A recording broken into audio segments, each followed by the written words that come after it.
My review of the first episode of A Gentleman in Moscow didn't do too well the first week it was released, but the legs of this video have been impressive. While no one seems to be talking about this show, a few people every week seem to at least be searching for it. So I went ahead and sat myself down and forced myself to watch the rest of the season so I could give some thoughts on it.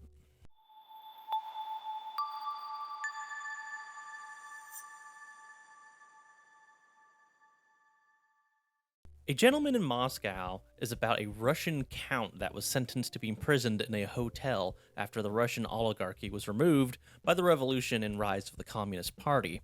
The count is there in that hotel for the entire rise and fall of the party.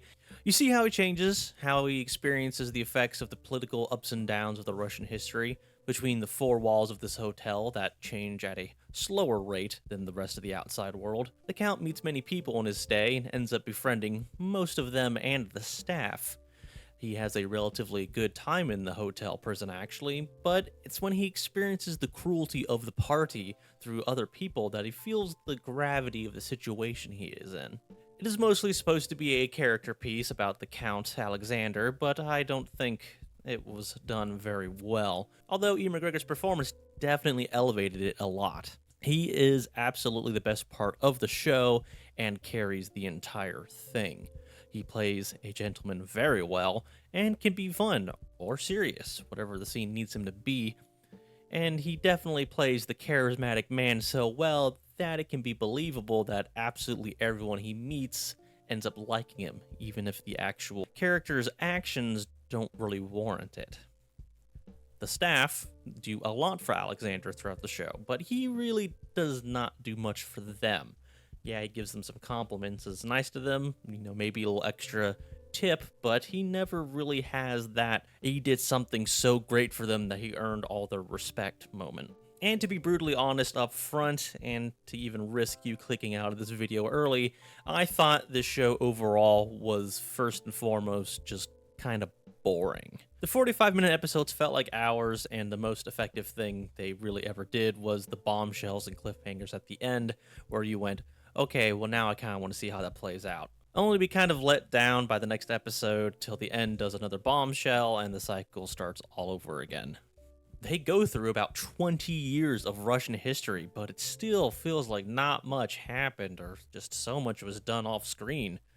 Yeah, they only had 8 episodes to do so much, but each episode just had a lot that was not needed, and they were just so slow that they just didn't really effectively use the time they had.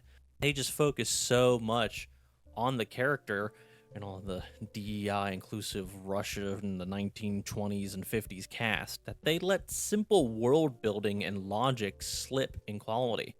Like in episode 1, after Alexander has his money and all his handful of possessions taken away, they show he did in fact hide some gold coins in like the desk he took. He apparently made like 6 gold coins last as the money to splurge on expensive wine and food for like 20 years. He does become a waiter at one point, but it is implied through some vague dialogue that it was mostly because he was bored, needed a routine to stay sane, and that the hotel was actually using him for all his wine knowledge and gentlemanly manners to enhance the dining experience. The Count had been confined to the hotel for 10 years and had found a use for his unsurpassed knowledge of food and wine. Welcome to the Boyasnik. It was never said or shown that, he had eventual financial problems and this was the luxury hotel did him a favor in hiring him or whatever. And now what about this hotel in general? You learn right away that the hotel has a lot of meaning to Alexander and his family. And you can go, okay, they turned like this place he loved into a prison. Again, it's like poetry, so if they rhyme. So that's fine. But why do so many other like high-level politicians, guests, and famous Russian actresses go to this hotel? What's so special about it? Is it the only hotel still standing for 20 years? Is it just that high of luxury in Russia? There's no throwaway line or explanation to anything about why this hotel is so important or why so much just goes through it. But it's fiction and it has to, or else the story doesn't work, so suck it up, I guess. Throughout the show, they expect you to have some knowledge of Russian history or the people or recognize famous names like Stalin, but they don't really get that deep into the actual political system or the party's ideas, or what's going on as a whole. It's mostly just the Communist Party is bad, and I mean, hey, I can definitely get behind that. But it's not exactly Oscar-worthy writing. The writing is one of the flaws in general, actually. When you don't have a lot of action or like dramatic high-tension scenes throughout, you have to be OCD about the world you're creating. And with every little action and piece of dialogue you have the actors say or do. And I don't mean treat the audience like an idiot and spell stuff out. You can convey a lot from glances, subtle hand gestures, little callback lines, and moments. And this show definitely doesn't want to treat its audience like they're dumb, and they do really try to have a lot of those subtle payoffs, so good for them. But a lot of it just doesn't land for me the way I suspect they wanted it to. For example, and spoiler, at the end Alexander finally goes, okay, this is a little much, I really should get my loved ones out of Russia and try to escape this hotel myself. And it's like, seriously? After 20 years and the death of Stalin and the transition of the party happening now, that's what broke you?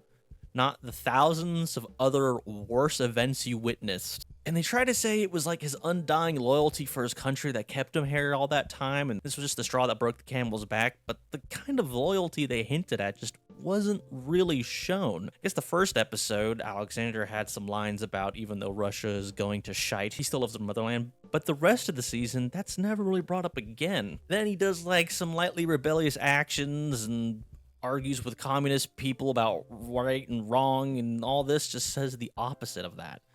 This bitch didn't even live in Russia most of the time when he was a count. He lived in like France or some shit and then would come summer in Russia. The actions and backstory of this man show a character that absolutely would say fuck Russia and leave as soon as he had the means. And he had the means like 2 years into his permanent stay at the hotel when he got this literal magical key to everything and every door in the hotel. There are like dozens of entrances and exits to the hotel apparently, and he befriends the staff very early into the show, so he could have had them help him and he could have escaped at any moment if he wanted to. But I guess he just loved Russia and this actress who could also leave at any time and was afraid of like this magical communist party that apparently had the greatest spy network ever. The amount that the party people know at any time during the show is just ridiculous, and they never show a really good reason for it. You're probably supposed to think, oh, anyone around you is an informant, but it would have been nice to see that actually happening more than just a few obvious people. Alexander's always shocked to see how well informed they are, but the guy found like their literal secret information section of the hotel in episode 1, and then didn't use that knowledge to his advantage or constantly go check up on it. Like, all that stuff is there and you could clearly monitor what they're up to, but no, he walks away and just kind of forgets about it. There was so much set up that wasn't paid off, or at least so many different paths the story could have gone down but didn't. First episode did show some promise, and I left it intrigued to see what would happen, to only be disappointed so many times. There definitely were some good setup and payoffs to be sure, but every time I wanted them to zig in order to stay interested, they would zag and just go back to boring talking at tables. So much more could have happened, and it feels like so much was cut out. It really was just like the little bad things that kept stacking up to make the whole show kind of subpar and boring. Like how this is Russia, but the only thing that feels Russian are some of the costumes and the music. No one has Russian accents, and most of them don't look very Russian. It really could have just been called A Gentleman in a Hotel and have it set in any country, real or made up. Since it's clearly a work of fiction, you could have set it in like an alternate America or Britain where the politics ended up different or something, like a Man from High Castle. But I do acknowledge the valiant effort and originality of the story. It is pretty unique and different, and if you like light political and a lot of sitting around and talking, then you'll probably like this show, or find it fun to scroll through Instagram while it plays in the background. But the acting performances were subpar, with the exception of Ian McGregor, and the hotel apparently just has the fountain of youth because they all aged very well, just like the real Ian McGregor, I guess.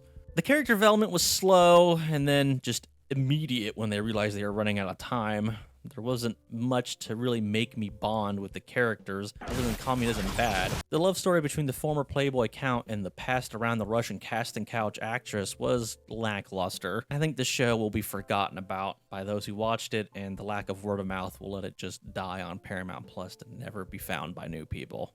DEI is all over this thing, so don't expect historical accuracy in either the story or the cast. If there's absolutely nothing else to watch, and you already have a Paramount or Showtime subscription, or even an alternate means to watch it, then I guess watch it while you do chores or something. You really just need to watch the beginning and ends of the episodes to get all the exciting bits. But hey, this show clearly wasn't made for someone like me. So if you like posh people talking drama with some the communists could come and kill anybody threat looming, then go ahead and check it out. I won't blame anyone for at least trying it. I guess with that, that's all for now. So like and subscribe, and bye.